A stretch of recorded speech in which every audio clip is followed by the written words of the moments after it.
putting them in a stressful situation. Right. I'm going to defer that answer to Mary Beth because she deals with this all the time, and this is a big issue for the city. I mean, ideally, I would say, for my standards, I would want them to be sober for at least 2 years, you know. But you know, a person that's been sober for 2 years is probably want to get it on with his life. He's not going to want to be a house manager that doesn't pay very much for a class of people that have drug abuse problems. So they're looking at. Is there any minimum time they're looking at? Is it 6 months or a year?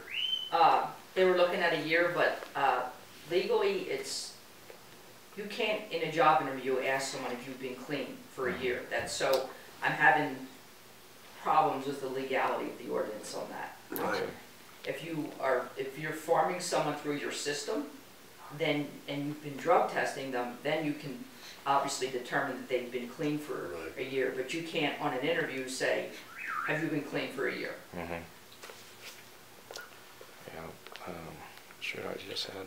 I personally think a lot of these bad operators are going to try to circumvent the ordinances by not having a 24/7 awake staff. And we're trying to figure out, how does the city determine that? I think it's pretty easy. Just to, you know, myself, I would imagine that a police officer could go there at 3 in the morning and ring the doorbell at the Structured Sober Living Home. If nobody comes to the door within 10 minutes, he doesn't go in the house or anything, but he makes a note that nobody responded. It's not a search warrant or anything like that, so you don't. It's just a doorbell ring. So,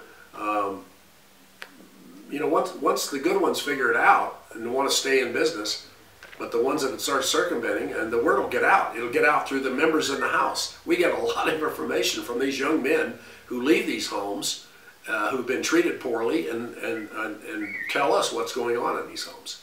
So. What have been the men you've talked to, or the recoveries you've talked to? What is their opinion been on the care they've been receiving, or the places that they've been living? Well, it varies from the good treatment facilities. We have treatment facilities up here like Marine Boot Camp, and that's what these kids need. I mean, they get them up at 6 in the morning. They PT them. It's a 24-hour regimen. I mean. And they have probably the highest success ratio. Then you all the way to no anything. It's just to live in the house and come and go and still do drugs and maybe die in the house, or when your money runs out, you're no concern to them. You know, it runs the gamut. So we're trying to tighten it up. If they're going to be here, then we insist that there be a high standard of care. And that's a subjective and an objective test. And I think that a high standard of care will weed out a lot of these fly-by-nights that are here. We have, yeah, that's what I think. Okay. And then part of the sober living home, I've heard, like the second month they receive treatment half the day, and the other half of the day they just kind of they can't be inside the house. They got to go look for a job. That varies from house to house. I mean, there is no standard, and that's why we're doing what we're doing. We want to see the protocols that each of these structured sober living homes have for the treatment, the reasonable care of their patients, and so that should be part of their standard operating procedure to say, hey, you're here in this home, you're going to be out looking for a job, or et cetera, whatever. But right now, there's none of that. So with them, the good ones do that. But Mary Beth can certainly take you down and show you, like on, what is it, Wednesday down at Fry's, or almost every day. Yeah. But CCJ, yeah, and all the places we can take you. Do you believe that them kind of walking around the streets left to their own devices is part of the demographic clash that's here? You know, I see the ones I do see are generally at certain areas, or downtown, or they're at markets or coffee shops. They kind of hang out. I think that there's enough restaurant work and car washes and that kind of activity that they can work. It's just, do they want to work, and are they required to work?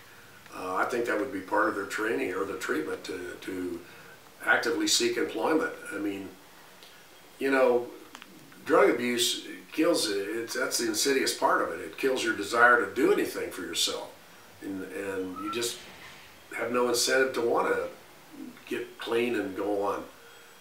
So I'm anxious to see what the city ordinances require of these structured sober living homes, what their policy is for each home. So hopefully by March of 2017, we'll have a complete list of all the structured sober living homes that have complied. Now, if we find out they're not complying, you know, the neighbors will let us know. Hey, there's a structured sober living home on this house, on this address. It's easy to see if they've registered with the city or not. If they haven't, then the city goes out and says, hey, you're out of compliance. You're running a structured sober living home. You have 30 days to do whatever we want you to do. And if you don't, then there's going to be fines and penalties, and to the extent that we can shut you down under nuisances restrictions for the city. So. Okay. As far as I call it the demographic clash. How has there been any olive branches extended? How has there been any way to reach out and to try to,